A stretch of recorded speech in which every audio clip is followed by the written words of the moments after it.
And to the left side, please. Hold it. Please, okay, let's shoot up. Sir, turn to the corner, please. Please, left, please, don't forget to the, yes.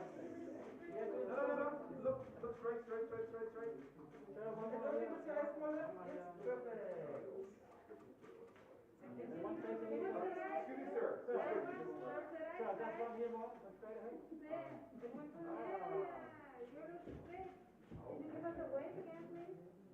Sir, please. Excuse me, sir.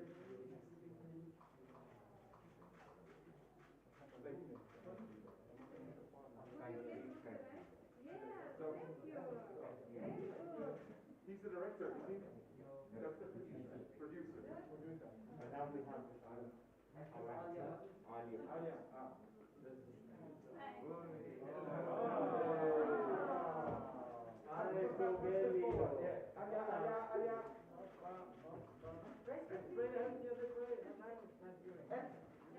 Look over your left shoulder, please. Over your left shoulder, please.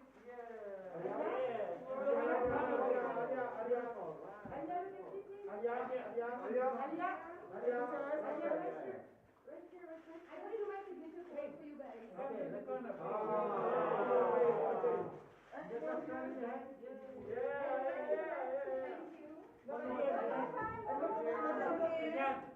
One more time, look to your right. Again, over your shoulder. Okay, one to it normal. Normal on the right side. Can you look at my left shoulder, please? Over your left shoulder, please. Over your left shoulder. Yeah, this way. Alia, turn to the front. Is it Alia or Alia? Alia. Alia. Okay, thank you. And right here, please, right next to him. Yeah, and one more. And one more to the left side, please. Yes, perfect. And Alia, one for me. Alia.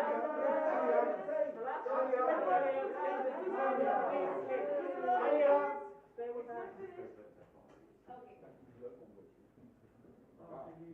No, I'm ready. She's coming back. Yeah.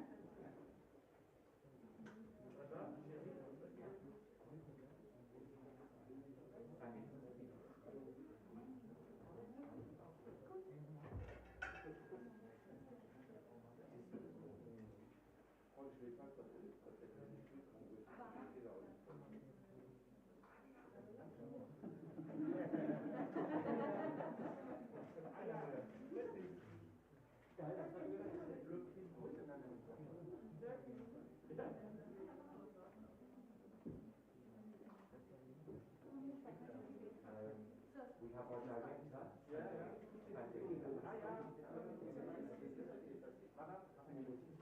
So we have the director, Sanjay Leela Bhansali. Maybe. Oh, thank you. Thank you.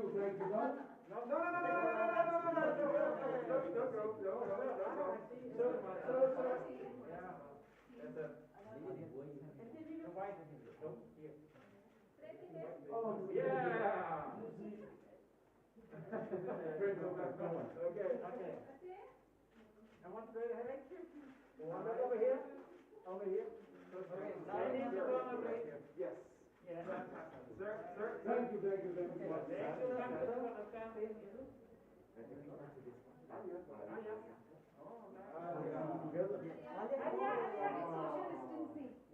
On the rock.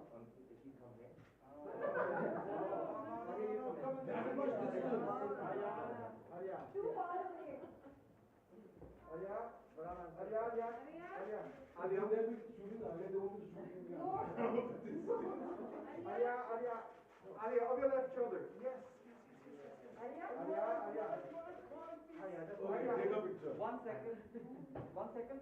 With Janti But Rama. we can't take trees standing so far away. No, they have the doctor. So they do Alia and we look like fools standing there. No, darling. Alia, do it like this. Yes, do it like that. Alia.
Gangubai Kathiawadi is Indian cinema at its best and in the finest Bollywood tradition, opulently and marvelously produced, and as such quite ideal for the Berlinale Gala, a film by the extremely successful director and producer Sanjay Leela Bhansali.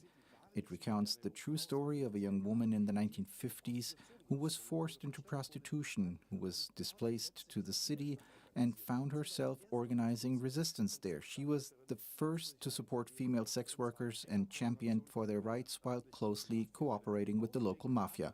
An exciting, adventurous story, and at the same time also the story of an early emancipation. जमीन पे बैठी बहुत अच्छी लग रही है तू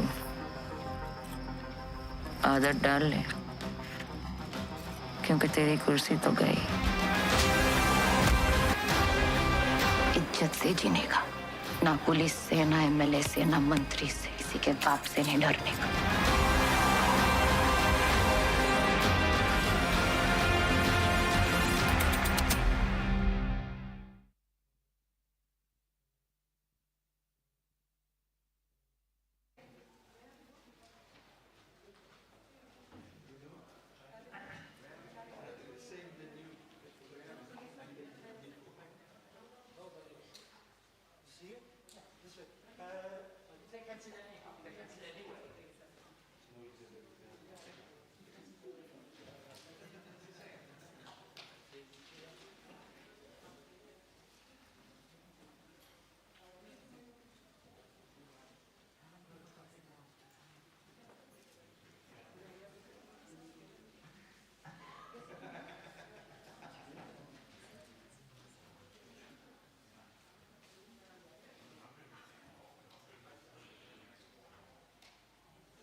Hello, welcome. Welcome to this press conference for Gangubai Kathiawadi, which is world premiering tonight after the award ceremony of the 72nd Berlinale.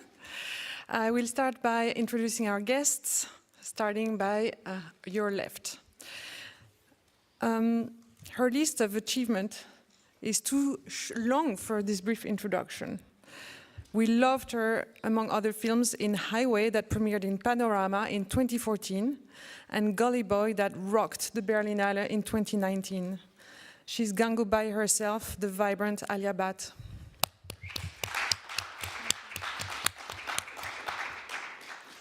His inspiring body of work, spanning over 3 decades, has earned him critical and popular success. He won 5 times the Indian National Film Awards and also a BAFTA nomination in 2002 for Devdas, which also was listed in Times Magazine's top 10 greatest movies of the millennium. Woo! He is the director, screenwriter, editor, composer, and producer of Gangubai Kathiawadi, Sanjay Leela Bhansali.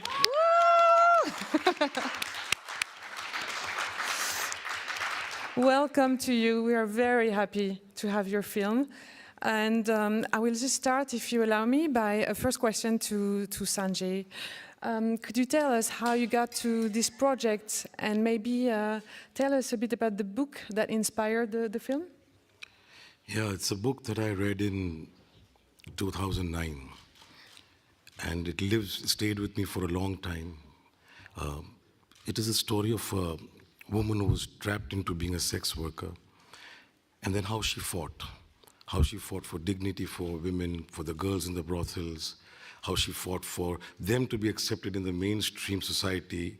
She asked for legalization of their profession, and all this happened at a time when feminism was not yet coined, women empowerment, these words were not yet coined.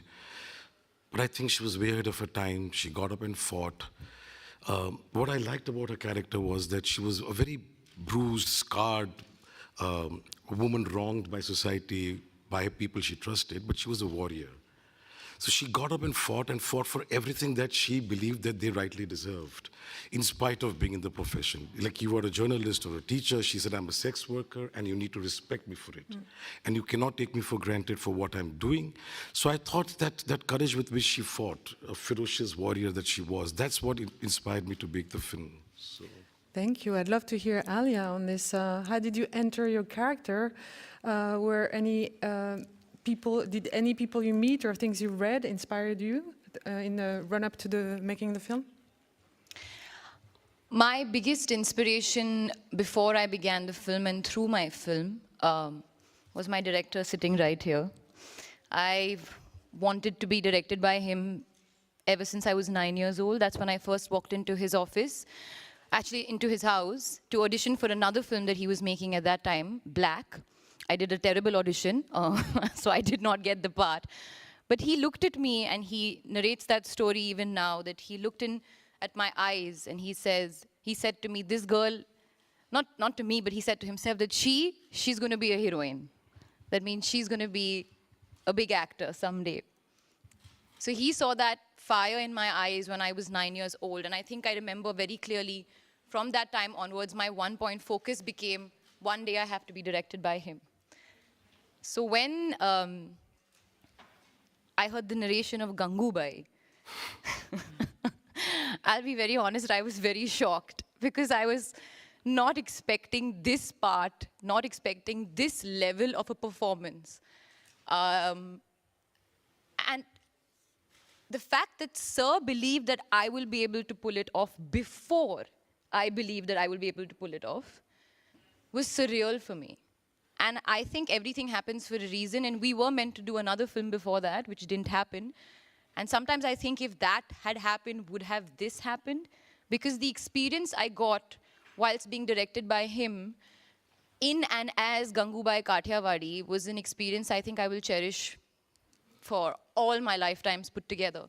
So when you talk about inspiration through the film, the conversation that we had before every scene, the perspective that Sir gave me, the adjectives, the words, I remember every single beat, and it's through the conversation that I created this world in my head, and the character just formed itself, all through conversation and all through connection. And I said this to Sir as well, that I genuinely believe that something just fit while we were making this film. And after a point, I would look at him across the room and he would say something to me with his eyes and I would just get it. So that was my inspiration through the film. But let me put one thing on record straight. The first time she heard the narration, she has taken a bag and run out of my office, literally. And she was wondering what on earth had hit her and what kind of role have I offered to her. She's run away. And then I told my CEO, Prerna, I said, I think we have to look out for another actor because this is, well, I want her to play it. Till she called me in the morning the next day and she said, can I come and meet you? I said, but you don't have to come and meet me personally to say a no to me. But she came and then she looked at me for 5 minutes, sipping at a coffee. She keeps shaking her leg. She has a habit of moving one leg. And she said, well, I think I'll just do what you tell me to do. And so I said, yeah, jump into the unknown. I don't know what even I'm going to do. So just jump into something that we're not comfortable doing all our lives. So let's find something new. And then from then on, she just took off. I realized that from the time I started shooting, I never really gave her instructions. I never really told her how to do it, what to do it. It just came naturally to her and I let her breathe. I gave her all the freedom to think herself. So it was a great working relationship where we are not down each other's throat and giving specific instructions. She was let on her own to be and find the real Gangu that she breathed beautiful life into her. So God bless you. Sorry about the transition, but you talked about moving her leg. Can we talk about dancing and music, especially since you composed the music? It's not an outright musical, but there's some magnificent musical dancing scenes. How did you define the right moment for these scenes to happen in a narrative?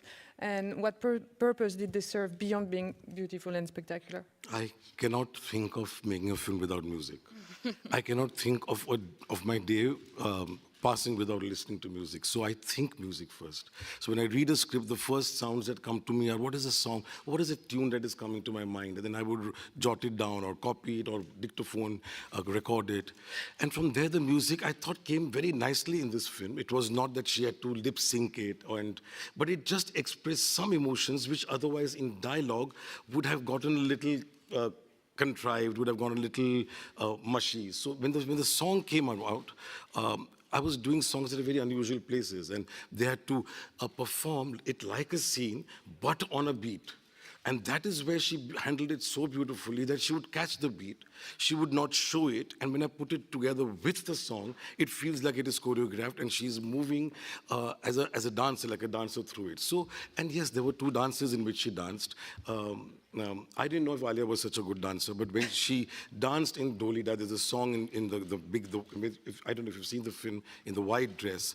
I thought here was an actor who finally transcended, and it's a very goose flesh moment for me, to even talk about it and think about it, that you transcend where you are, you forget all space, you forget who's in front of you, cameras, what you look like, what you feel. She just became one with that character, Gangu, and expressed all her angst, all the anguish, and all that she'd gone through in that one song. And it's a shot that I will take to my grave. I think if there's any shot that I want to be played when I breathe my last, it would be Alia doing that shot, because it is completely the best thing that I've seen an actor do in a very, very long time. So God bless you. I fully agree.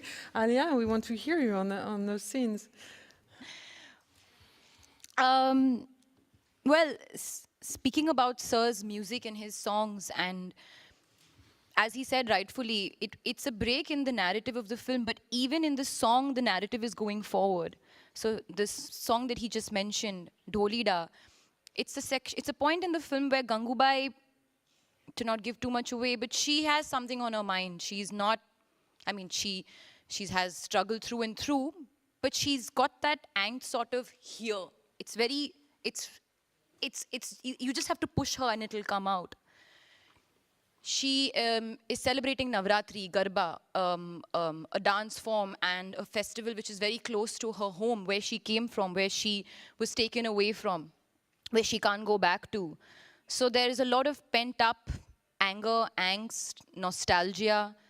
And he had one clear feeling, which Sir is very spontaneous. He comes to set and he arrives at direction and choreography and moments and everything over there. It just comes to him. And he likes breathing it in the moment. He doesn't like it too structured. He doesn't like rules. But he just had a feeling, and he said, I want you to go into a trance. I should not see you in your eyes. You should go into a trance at the end of the song. And there is this one shot, which is a 50-second shot, a continuous Steadicam shot, where she kind of breaks into a dance and she spins and she spins. And so Sir's brief was the way the shot will be remembered and you will reach that point is if we don't cut it. So the whole night, we were trying to achieve that one shot. I believe there were 3 takes, and we went with the 3rd take.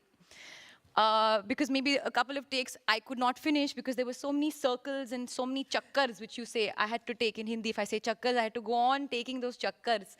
Oh my God, I had goosebumps before doing it, while doing it.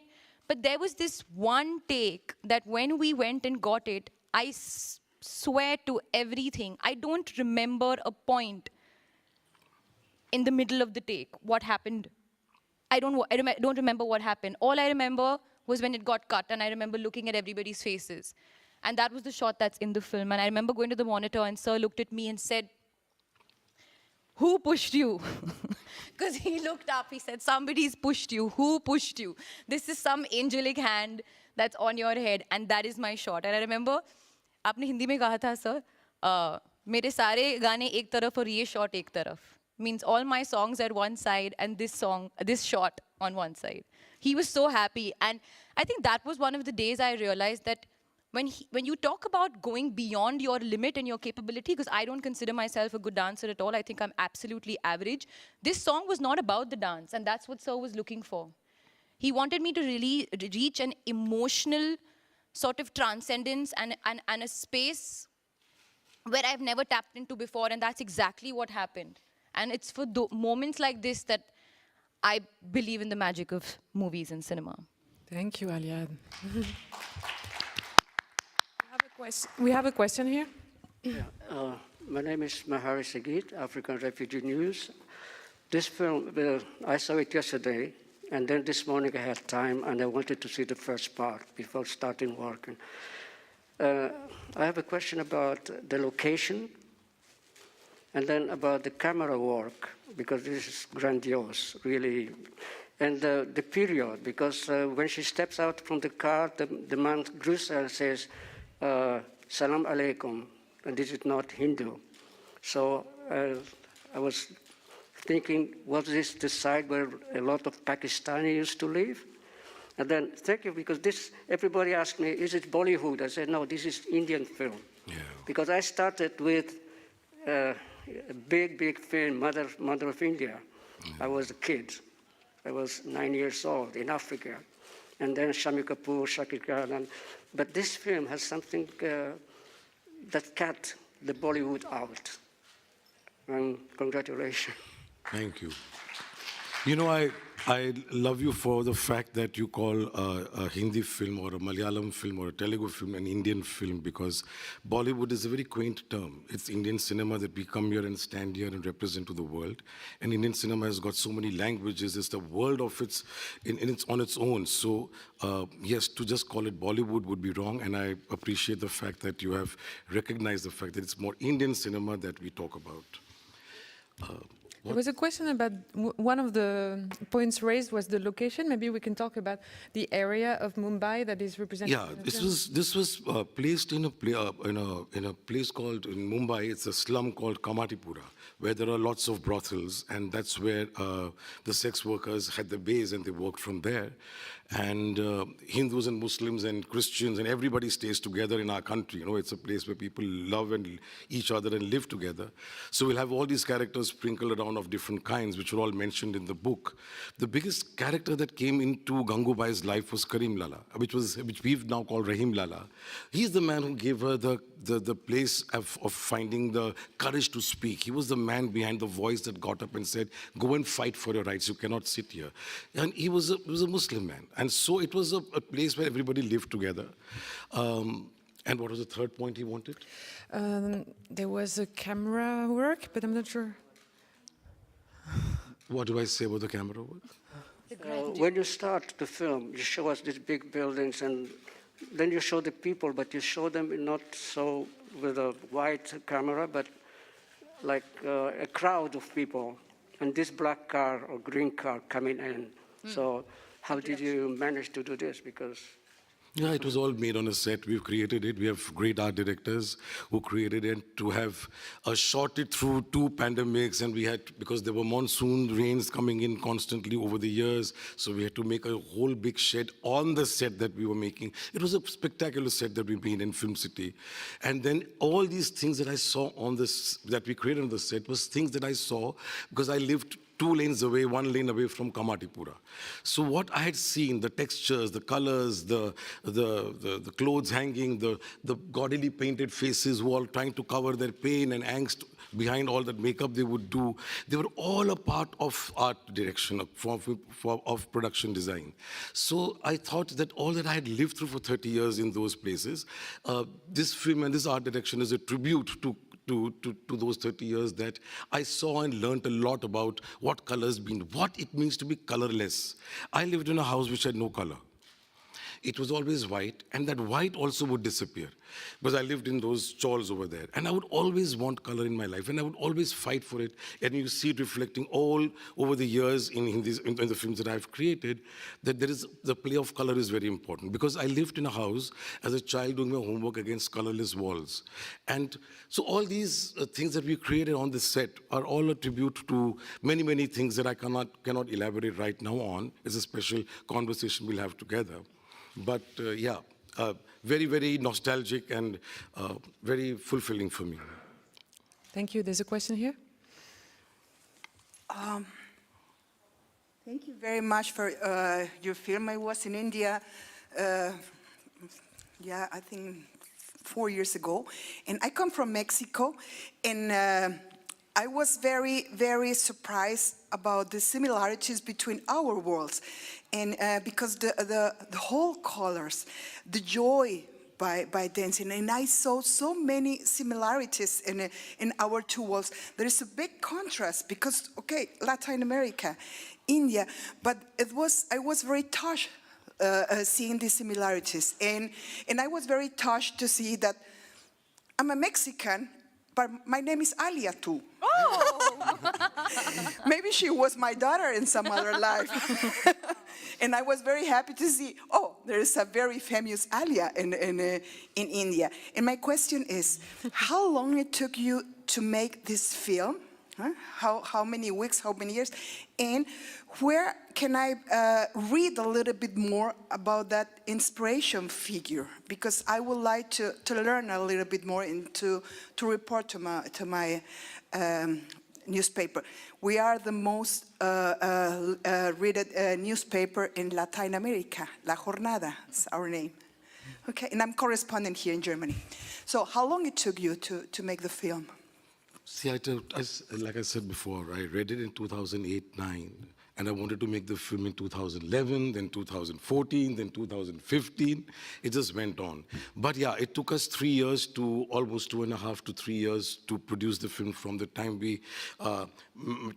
Madam came on board and decided to do the film with me. It took us 2.5 to 3 years, and it was a pandemic in the way, and as I said, lockdowns and the 3 waves we've survived. Some of these people who worked with me on the film are sitting there. I love them.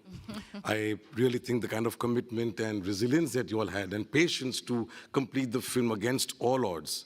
So fabulous right up there. And what is the second part of the question you asked? Where can you read Gangubai? Gangubai is a novel, if you can get that novel called Mafia Queens of Mumbai. It's written by S. Hussain Zaidi, and he's a wonderful director, and he had done a lot of research, and then he created this book. It's a story of 30 to 40 pages in the book, and out of which we then created a screenplay and added all that I had seen and experienced and other people's experience, and some scenes we added to create a certain dramatic effect. So all that is there, but if you want to research, Gangubai is there in the novel. I don't know if there are excerpts of her Azad Maidan speech, the speech which she made in the end on the grounds in Mumbai, where she finally spoke about legalizing prostitution. It was a very famous speech, and a lot is written about it also. So yes, and yes, I agree that here was a lady, Gangubai, who was so fabulous. In spite of being completely trampled by life, she was always joyous, and that's what the book wrote, always feisty, spirited, would go and get what she wanted. She would laugh, and she would play cards, and she liked her own alcohol, which she enjoyed immensely. So she was a great character to make a film on. And I think Alia, for a long time, is going to live in being Gangubai because she has played it to the hilt. I mean, she has, I think, become more Gangubai than Alia in real life. Her boyfriend complains about her speaking like Gangubai at home, and it's just completely becoming one with the character. Yeah. Now, it's just a director's delight to see that the girl who comes out of the car at the studio is not Alia, it's Gangu. And she would walk like Gangu to the set, she would go home walking like Gangu. So, yeah, all said and done, you can read the book. I'm speaking a little more than you asked for, but because I like you and because you said India and Mexican is all alike, so I love you and thank you.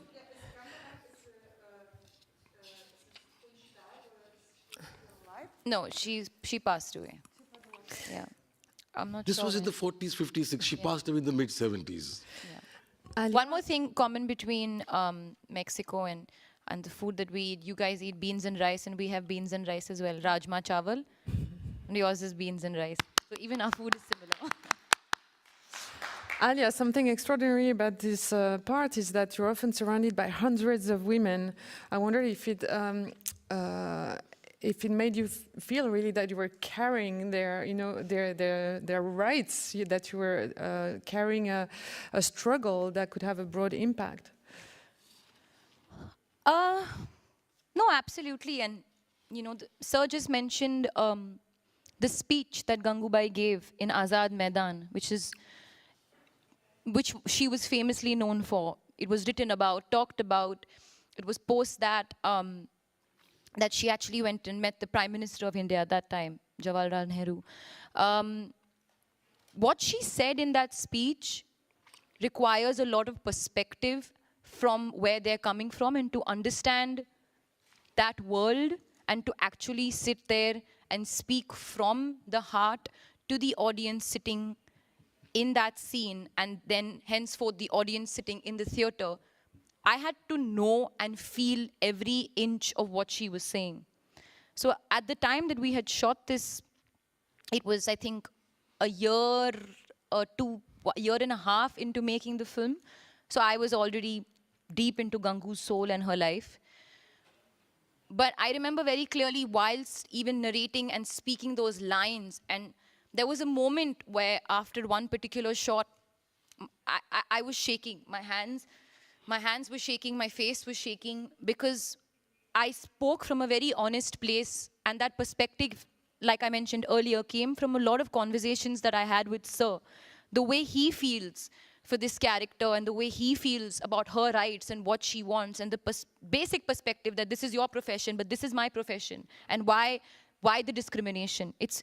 It's discrimination all the way for these women. So I had to really, really get behind that soul and that heart. So absolutely, by the end of it, all the women of Kamatipura, the 4,000 women that we speak of through the film, were very, very sort of embedded in my soul and the back of my head, and that responsibility is there through the film. Were there, yeah, please. Hi, I'm Pragya Mishra. I write for Indian newspaper, and first of all, congratulations for a fantastic film. And my question goes to Mr. Bhansali. Because the way India is and how situations are in there, did you find any restrictions, obstructions to get the permission to make this film? Or was there any hindrances? Thank you. No, not at all. I think we're in a country in India where freedom of expression is given its full power. It's there. We are never restricted. We are never stopped from saying anything we want to. We are never told what to say and what not to say. It's completely up to us. So that kind of creative freedom that a filmmaker or an actor or a producer enjoys in our country is tremendous. And I think it's very commendable that till now we've not been restricted and put into corners and say, you can't do this. So that's a great one. But no, we didn't have to take any permissions or anything. It was a film that, it was written into a book 10 years ago. It turned into a film today. And I feel that this film should inspire people, inspire women to get up and fight. I think in generations to come that will happen, because every era had women standing up and fighting for those causes. And those questions should be heard. Nobody should tell you, you can't ask us this question. No authority can tell you, you cannot ask for what is your basic right. So in our country, there is no such thing at all. And I could express Gangubai's anguish, angst, her fight, everything that she stood for with complete freedom. Yes? I was going to ask how you hope the film will be received in India, where it's released in just a few days, but I think you've just answered. We wish the best to you upon the release, and I really enjoyed hearing you, and I think the sentiment is probably shared not only by the people in the room, but everybody who was following us online today. And I wish you a wonderful world premiere tonight at Berlinale. Thank you to all. Thank you.